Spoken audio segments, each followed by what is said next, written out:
Saudara, usai KPK menetapkan Sekjen PDI Perjuangan Hasto Kristianto sebagai tersangka, isu perpanjangan masa jabatan Presiden Jokowi 3 periode kembali mencuat lewat paparan Hasto dalam unggahan videonya. Jokowi sudah membantah dengan mengatakan isu 3 periode merupakan framing jahat.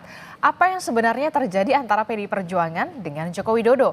Kita bahas di pagi hari ini bersama dengan sejumlah narasumber yang sudah hadir melalui sambungan daring. Sudah ada pengamat politik Universitas Paramadina, ada Mas Khoirul Umam. Selamat pagi Mas Umam. Pagi Mbak Desti. Kemudian juga ada Ketua Jokowi Mania, Bang Immanuel Ebenezer. Selamat pagi Bang Noel. Pagi. Kemudian juga ada Bang Andreas Hugo Paerera yang merupakan politisi senior dari PDI Perjuangan. Selamat pagi Bung Andreas Hugo. Pagi Adisti. Iya, ini sebentar lagi padahal tinggal menunggu hitungan jam lagi kita sudah pergantian tahun. Tapi kemudian kenapa isu 3 periode Joko Widodo ini muncul lagi yang diungkap oleh Mas Hasto nih, Bung Andreas Hugo. Jadi sebenarnya ceritanya gimana sih awalnya begitu ya? Kok dibahas lagi nih soal isu 3 periode? Padahal sudah dikatakan oleh Joko Widodo ini merupakan framing jahat dan tanyakan saja ke Bu Mega, tanyakan saja ke Mbak Puan. Bung Andreas Hugo. Nah, isu soal 3 periode kemudian perpanjangan masa jabatan, kemudian sampai kepada peristiwa lanjutan, itu merupakan rangkaian. Kalau kita lihat rangkaian dari beberapa waktu setahun yang lalu, bagaimana proses politik di Republik ini terjadi. Gitu. Nah, sehingga ya kalau Mas Hasto sempat mengungkapkan hal tersebut, tentu ada maknanya. Gitu. Maknanya apa? Ya, maknanya berkaitan dengan ya kekuasaan dan penyalahgunaan kekuasaan untuk kepentingan tertentu. Gitu. Nah, sehingga saya kira di situ kita bisa menilai aja. Gitu.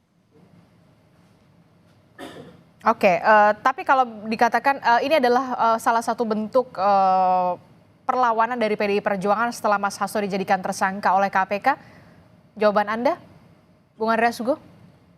Ya, kenapa tidak gitu? Kan Hasto punya hak juga untuk membela dirinya. Oke, tapi Anda mengetahui soal ada orang di lingkaran Joko Widodo mungkin dalam tanda kutip yang membahas soal ini dan atau mengusulkan adanya soal 3 periode ini? Ya kalau itu Bung Noel lebih tahu. Oke, saya langsung ke Bung Noel deh kalau kayak gitu. Lingkaran itu Bung Noel lebih tahu, tapi kan isu itu muncul. Yang saya tahu ya ketika di MPR waktu itu kan kami sedang membahas ini di Badan Pengkajian kami sedang membahas hal yang berkaitan dengan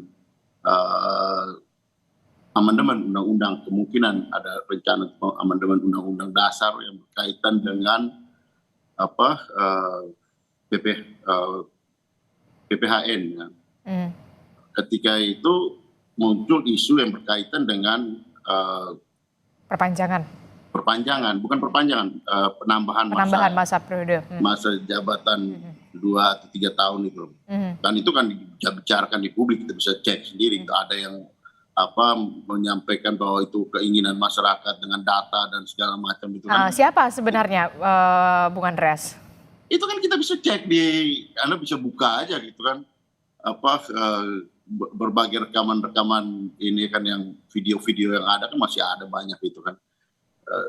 Tapi intinya ketika pembahasan itu sedang berjalan, kemudian ya karena isu itu muncul dan ada juga yang dimaksudkan pembahasan itu adalah berkaitan dengan PPHN, muncul isu itu, ya kemudian atas dasar itu kemudian ya Ibu Ketua Umum Ibu Mega minta supaya fraksi PDI Perjuangan stop membahas soal penambahan 2-3 tahun itu. Gitu. Dan itu salah satu hal yang saya kira ya baik karena dengan itu ya tidak terjadi pelanggaran konstitusi. Dan soal pelanggaran konstitusi itu kan hal yang berat. Oke, Bang Noel. Sekarang saya ke Bang Noel. Bang Noel, jadi siapa sebenarnya yang awal muasal kemudian mengusulkan adanya perpanjangan masa jabatan presiden untuk 3 periode? Kalau katanya Pak Jokowi kan sudah mengatakan, coba tanyakan saja ke Bu Mega, ke Mbak Puan begitu ya. Anda Oke. menyikapinya seperti apa ini? Ini karena saya saat itu relawan yang sikap politiknya menolak gagasan 3 periode.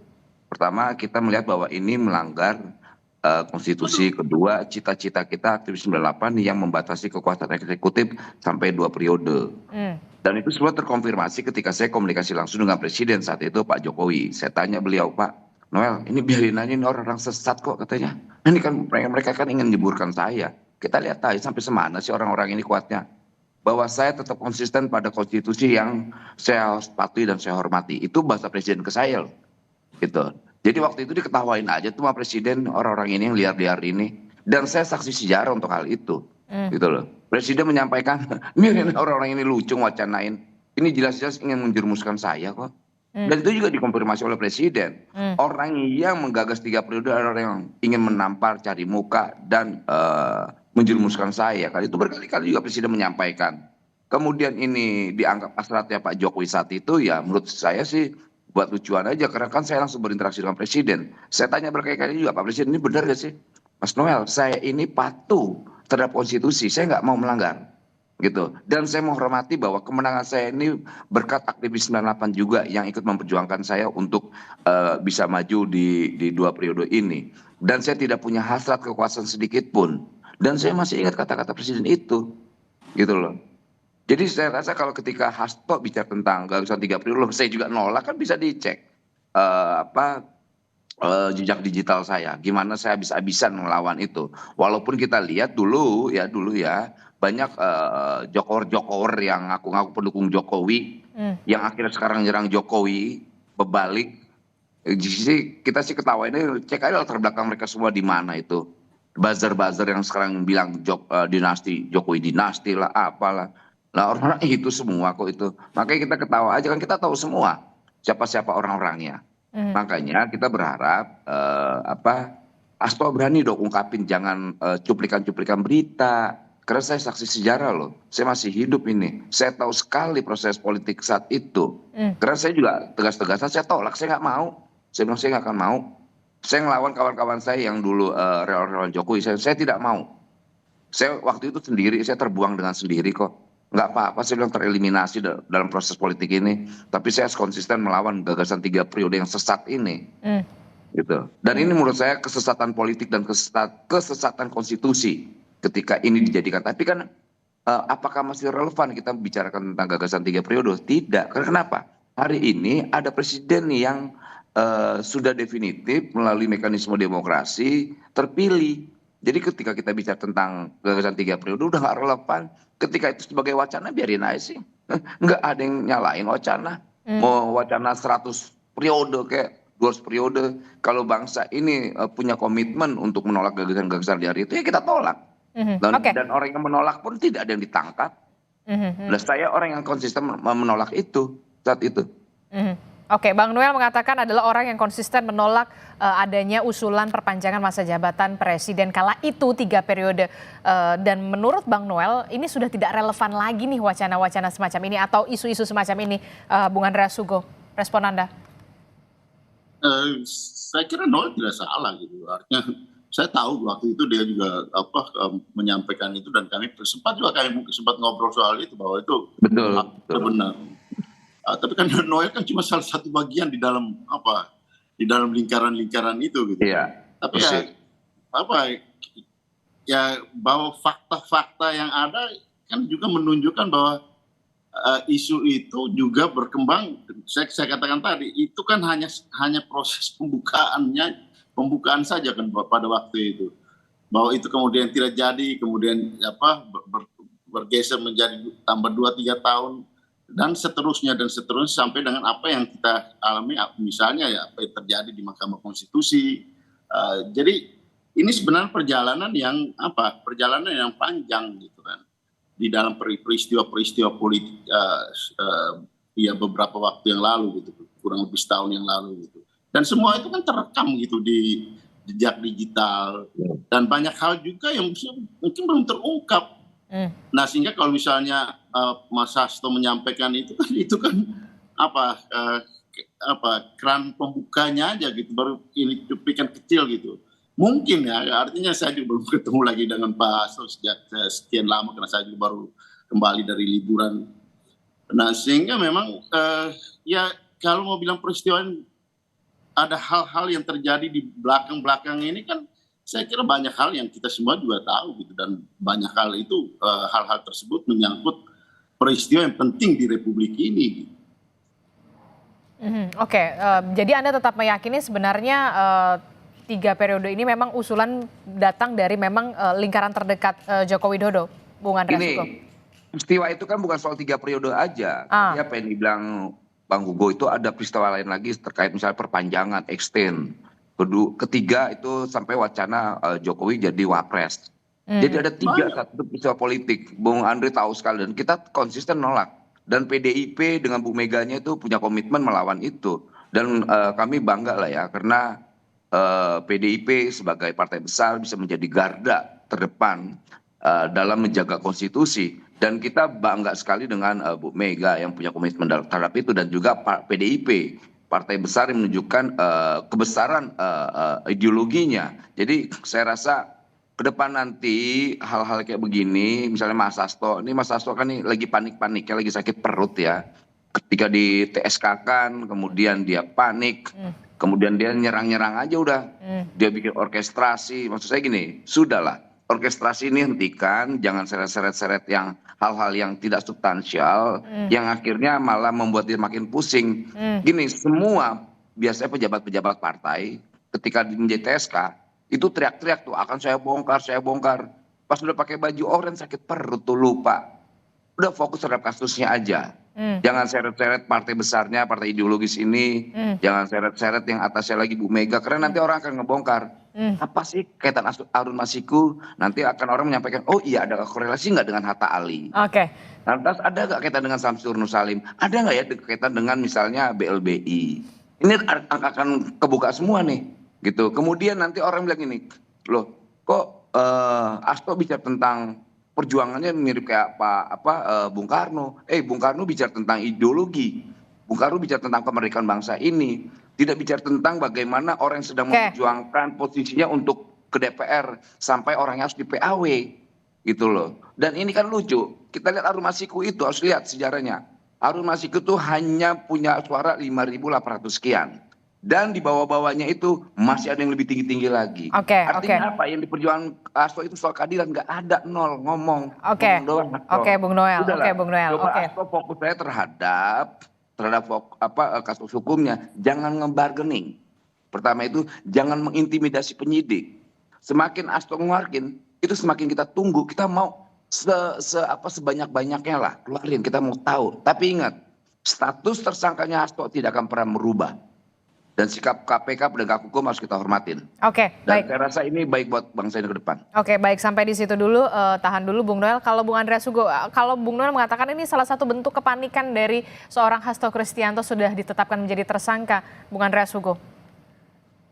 Tahu saya Mas Hasto sangat tenang, sehat, dan beliau juga itu tadi yang saya katakan, mempersiapkan pembelaannya dan menyampaikan fakta-fakta yang juga berkaitan dengan peristiwa-peristiwa politik ini gitu.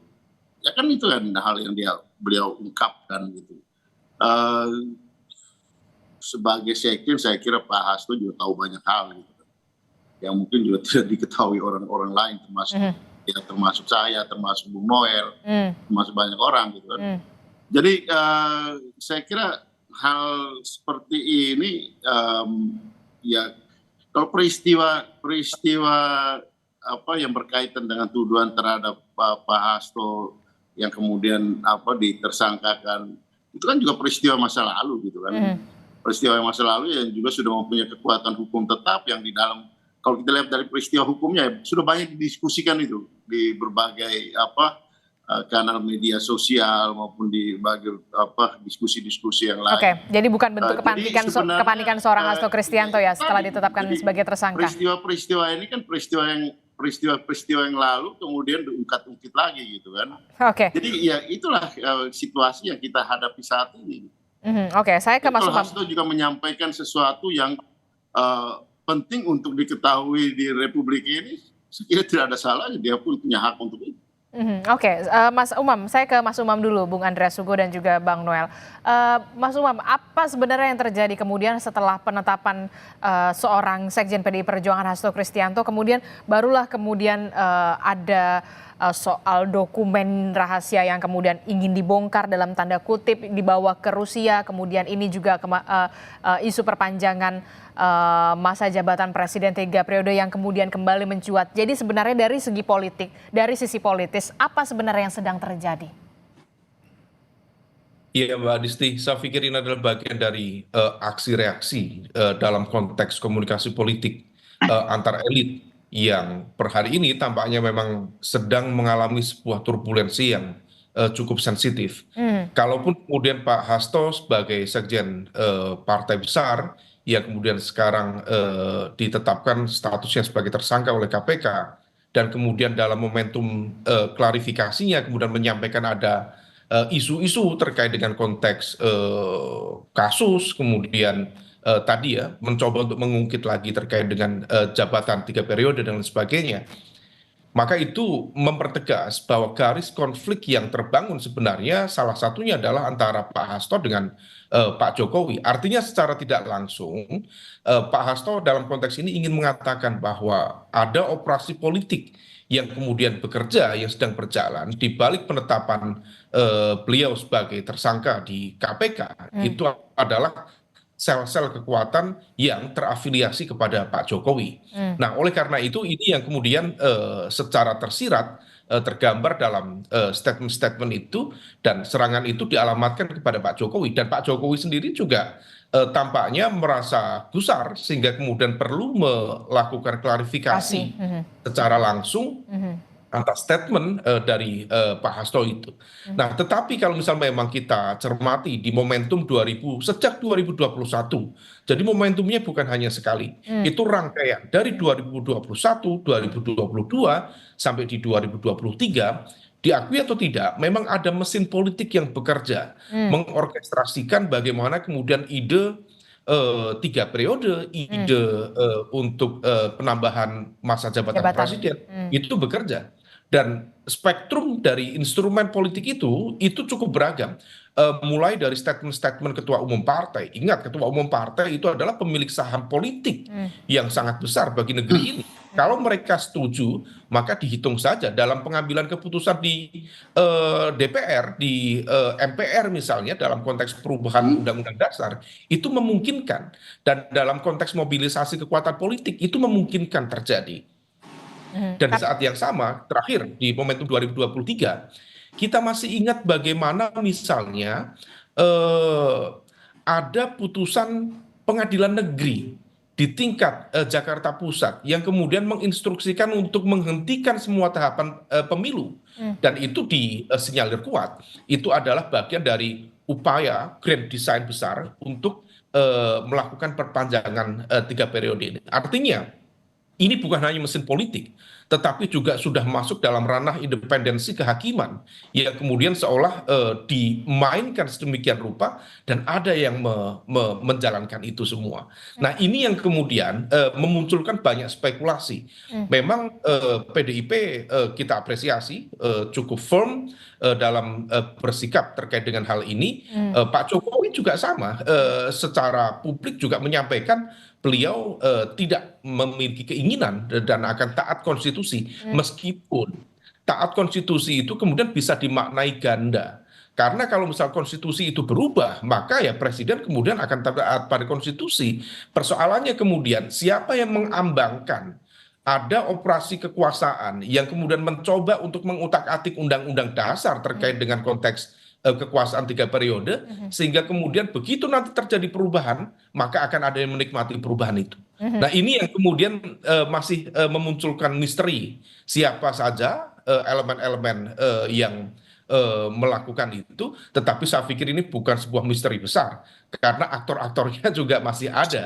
Statement-statement yang disampaikan secara terbuka untuk mendukung itu saat ini juga masih ada semua. Artinya bahwa untuk membuka ini, tabir ini, saya pikir bukan sesuatu hal yang sulit, semuanya mudah. Nah, tetapi terlepas dari itu, bahwa pertarungan politik dan sekarang menjadi pertarungan politik hukum ini akan menjadi sebuah ya kalau misal kemudian Pak Hasto tadi memiliki sejumlah alat bukti, video dan lain sebagainya yang melibatkan banyak tokoh, kalau misal itu tidak dibuka, justru juga akan menjadi sebuah persoalan hukum sendiri. Oke. Artinya ada upaya untuk menutup-nutupi sebuah tindak perkara. Kita tidak tahu apakah itu pidana, perdata, atau kemudian dalam konteks kejahatan konstitusional tertentu. Nah, kalau misal kemudian kita menghadirkan prinsip dasar akuntabilitas, kemudian transparansi, dibuka saja. Karena itu adalah bagian dari exercise kita untuk menghadirkan good governance dan juga ruang demokrasi yang lebih terbuka. Justru kalau misal kita kemudian tidak membuka itu, ini akan saling menyandra. Dan kita tidak ingin hal itu justru menjadi alat bargaining position untuk bernegosiasi sehingga kemudian endingnya ya akan menjadi cerita lalu. Dan saya pikir itu bukan menjadi sebuah pembelajaran yang baik dalam ruang demokrasi dan upaya menghadirkan tata kelola pemerintahan yang clear, yang transparan dan accountable, Mbak Disti.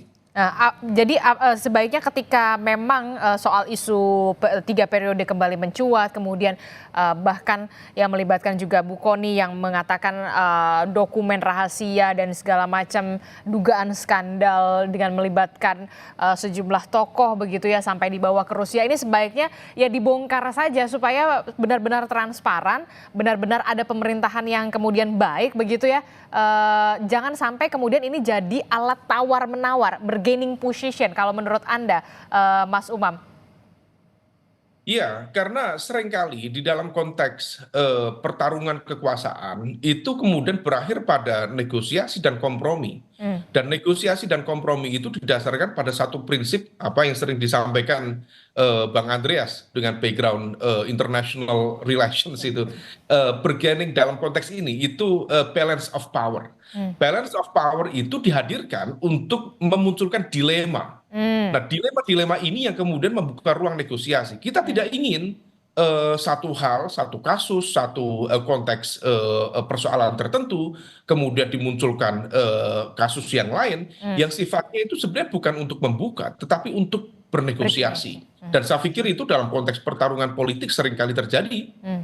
Dan tetapi kalau misal ini didudukkan dalam sebuah ikhtiar yang baik untuk menata kembali sistem pemerintahan kita, sistem politik kita, saya pikir itu akan menjadi sebuah hal yang sangat produktif. Bukan semata-mata untuk mencari siapa yang salah, kemudian siapa yang harus dipenjarakan, bukan itu. Nah, ini yang kemudian harus diletakkan pada satu prinsip dasar untuk memperbaiki kehidupan kita dalam berdemokrasi. Meskipun kalau misal kemudian ini nanti dibuka, itu berpotensi menjadi perang bubat.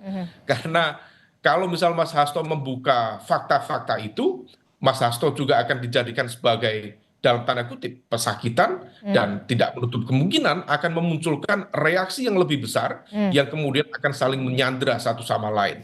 Nah, ini yang kemudian kita tidak inginkan, sehingga kemudian penting bagi civil society, bagi independent media seperti Kompas untuk mengawal proses politik seperti ini. Oke, saya ke Bung Andreas. Benarkah kemudian saat ini setelah penetapan tersangka dari Hasto Kristianto, PDI Perjuangan dan Hasto Kristianto sedang membuka ruang negosiasi bargaining position dengan adanya soal dokumen dugaan skandal termasuk juga perpanjangan masa jabatan 3 periode ini, Bung Andreas Hugo. Benarkah yang dikatakan oleh Mas Umam? Ya, yang Mas Umam sampaikan tadi itu teori di dalam hubungan internasional ketika ada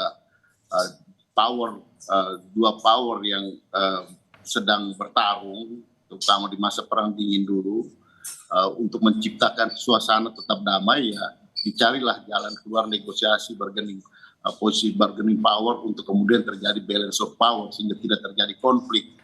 Itu namanya teori balance of power. Nah, seperti itu bisa juga terjadi di dalam di dalam politik antar kekuatan yang ada gitu. Bahwa seperti apa ini akan terjadi kita lihat aja nanti ke depan gitu kan. Ya ketika kita berkuasa kita punya power.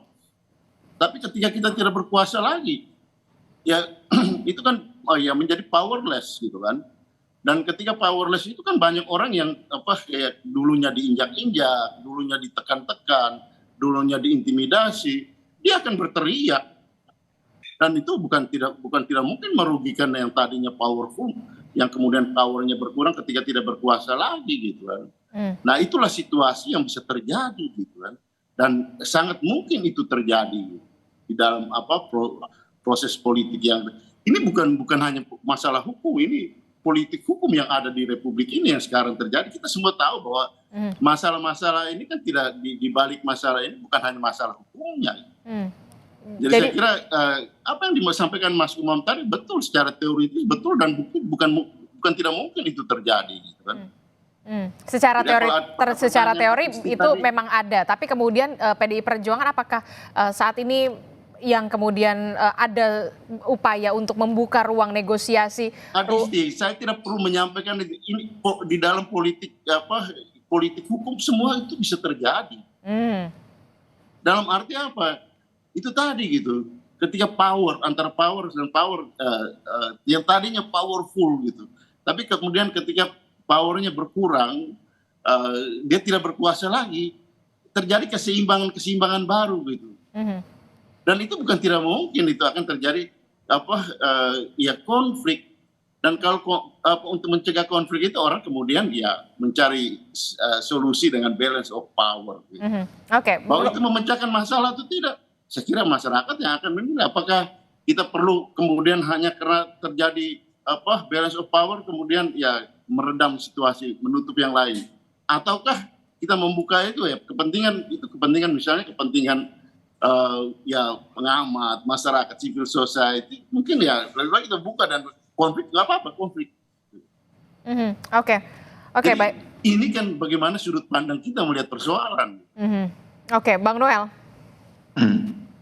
Gimana pertanyaannya apa Mbak? Bang Noel, kalau Mas Umam mengatakan mungkin saja ada peluang untuk ruang negosiasi terbuka begitu ya, ada tawar-menawar, bergaining position setelah seorang Hasto Kristianto ini kemudian ditersangkakan oleh KPK.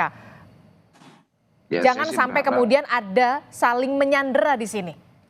Nah, yang pasti apa yang dilakukan Hasto hari ini adalah bentuk sandaran politik. Dia ingin menakut-nakuti, pertama sedang mengintimidasi penyidik. Ini akan saya bongkar nih ya, kalau seandainya kalian benar-benar tangkap saya.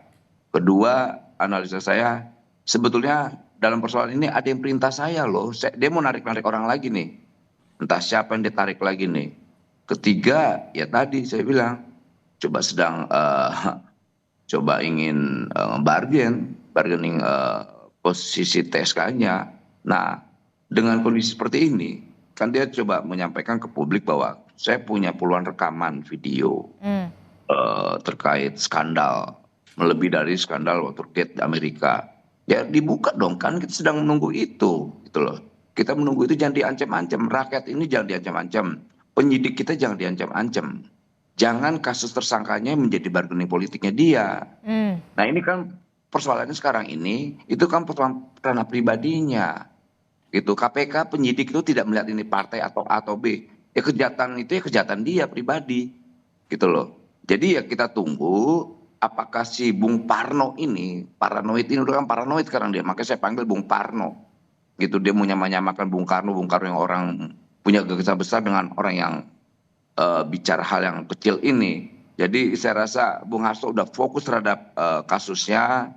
Lantas biarkan ke depan ini kita melakukan langkah-langkah yang lebih baik.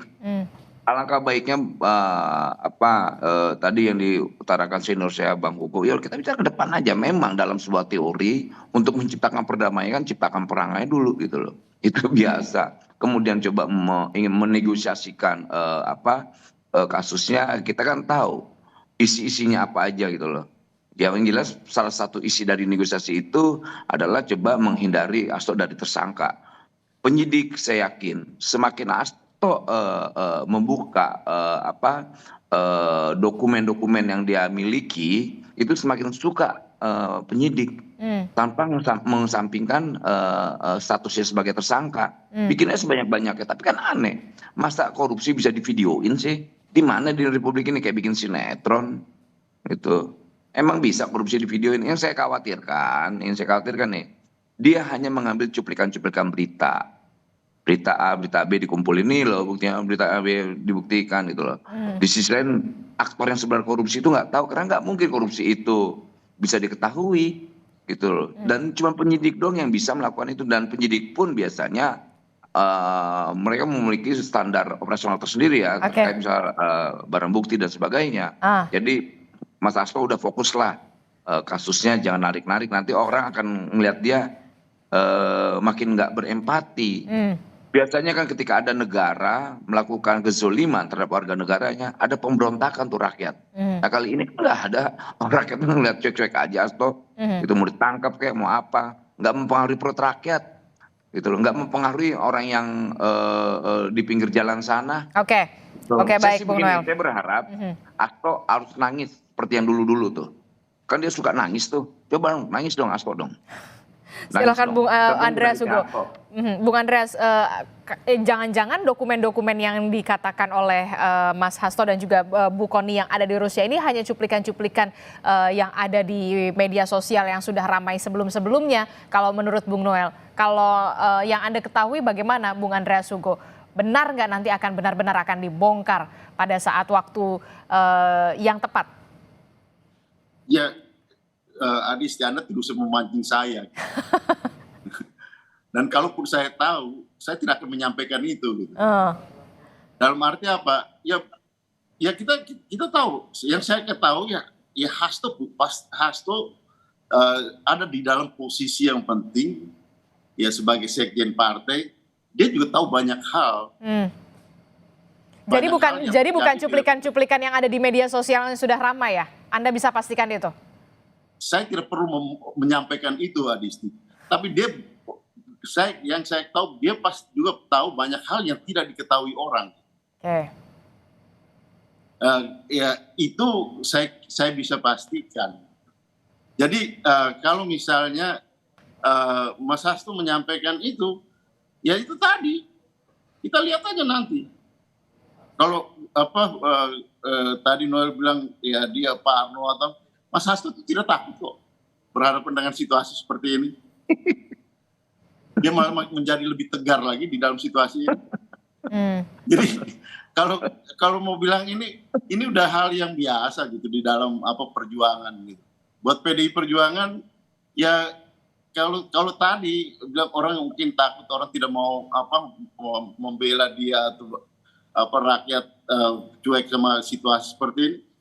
Kita lihat aja di dalam perkembangannya nanti. Dan ini pasti akan dibongkar? Anda bisa menjamin itu? Kita lihat deh, makanya saya katakan kita lihat di dalam perkembangan nanti. Nggak berani. Masalahnya gini. Ya itu tadi, kita tahu banyak hal, peristiwa yang sebenarnya ujung-ujungnya itu kan sudah banyak muncul ke ruang publik kan. Iya, Bung Andreas, pertanyaan saya, benarkah nanti akan benar-benar dibongkar? Anda tidak usah memancing saya untuk hal tersebut, Adisti. Tetapi kemungkinan untuk itu bukan tidak mungkin. Berarti kalau ada kemungkinan, berarti masih ada mungkin iya, mungkin enggak dong, Bung Andreas? Pak Hasto sudah sampaikan itu. Gini, saya ngejawab aja lah. Oke, silakan Bung Noel. Bahwa apa yang dilakukan Hasto itu tidak mungkin terjadi. Kenapa Anda bisa punya keyakinan seperti itu, Bung Noel? Ini penakut, siapa yang bilang Hasto punya nyali? Orang nggak berani kok. Makanya dari kemarin saya tantang Hasto, buka dong, kita mau tahu. Rakyat ini kan menunggu, gitu loh. Buka dong biar bagus, biar bangsa ini ke depan ini punya azas transparansi itu, gitu loh. Jadi jangan, ya benar apa yang senior saya sampaikan. Hasto ini kan masuk dalam lingkaran kekuasaan, dia tahu sekali perilaku, aliran kekuasaan, aliran abuse, penyimpangan dan sebagainya. Buka dong, kalau dia kader yang tangguh, orang yang berani. Jangan omong-omong, dia sampaikan tuh, gitu. Kita mau tahu, jangan sampai kayak yang lain-lain ya. Pas di TSK kan masuk penjara pendiam ya. Gitu loh. Ini memalukan. Saya yakin 1.000.000% nggak berani dia. Tapi kita berharap juga 1.000.000% untuk segera diungkapkan. Oke, itu menurut keyakinan Anda ya, Bung Noel. Terakhir. Sangat yakin, bukan yakin lagi, sangat yakin. Oke, baik. Saya Terakhir. nggak pernah meleset dari keyakinan saya. Oke, baik. Saya ke Mas Umam. Terakhir, Mas Umam. Apa yang terjadi ketika memang benar-benar ini akan dibongkar? Apakah benar nanti akan ada turbulensi politik yang luar biasa? Mbak Adisti, sekarang rakyat se-Indonesia sudah tahu bahwa melalui dari statement Pak Hasto bahwa ada sejumlah dokumen, data yang barangkali bisa menjadi alat bukti dalam konteks hukum yang kemudian bisa dibuka atas nama keadilan. Kalau misal kemudian itu dibuka dengan cara yang elegan, saya pikir Pak Hasto memungkinkan barangkali dalam perdebatan di internal lembaga penegak hukum untuk dipertimbangkan menjadi justice collaborator. Tetapi kalau misal kemudian hal itu tidak dilakukan, sementara masyarakat se-Indonesia sudah tahu bahwa beliau memiliki data, bahan, materi yang kemudian memiliki muatan hukum, tetapi kalau misal tidak dibuka, maka hal itu bisa masuk dalam kategori obstruction of justice. Nah, ini yang kemudian akan menjadi sebuah dilema yang harus dijawab. Dan saya pikir atas nama keadilan, atas nama kebenaran, saya pikir Pak Hasto memiliki moral obligation, kewajiban moral untuk membuka itu. Terlepas dari bagaimana kemudian apakah itu nanti akan menjadi alat bargaining position dan lain sebagainya. Tetapi dalam konteks penegakan hukum atas nama keadilan menjadi penting. Meskipun dibukanya materi-materi itu kalau misal memang memiliki sensitivitas yang tinggi yang melibatkan big names, big money dan juga big power, maka berpotensi memang memunculkan sebuah turbulensi politik yang barangkali akan menciptakan riak-riak yang harus diantisipasi. Nah, oleh karena itu ini yang kemudian harus menjadi perhatian semua pihak, termasuk juga aparat penegak hukum, untuk tetap bersikap independen, netral, dan juga imparsial. Jangan sampai kemudian di tengah dua pelanduk besar yang sedianya akan berbenturan, justru kemudian membuat limbung lembaga-lembaga penegak hukum. Maka netralitas mereka, independensi mereka tetap menjadi rujukan utama, sehingga kemudian semuanya bisa menjadi clear, tidak kemudian justru memunculkan riak-riak kekuasaan yang tidak diperlukan. Saya pikir demikian, Mbak Adisti. Oke, baik. Kita akan tunggu bagaimana nanti ini akan bergulir. Apakah benar memang akan dibongkar ataukah kemudian sesuai dengan keyakinan dari Bung Noel tadi tidak akan pernah terjadi soal ini. Tidak akan terjadi. Oke, baik, kita akan tunggu dulu Bung Noel, sabar dulu ya. Terima kasih Bung Andreas Hugo Parera telah bergabung bersama kami. Terima kasih Bung Noel, kemudian terima kasih juga Mas Umam. Selamat tahun baru Bapak-bapak semuanya, sehat selalu, sukses selalu. Ya, selamat pagi. Assalamualaikum. Bang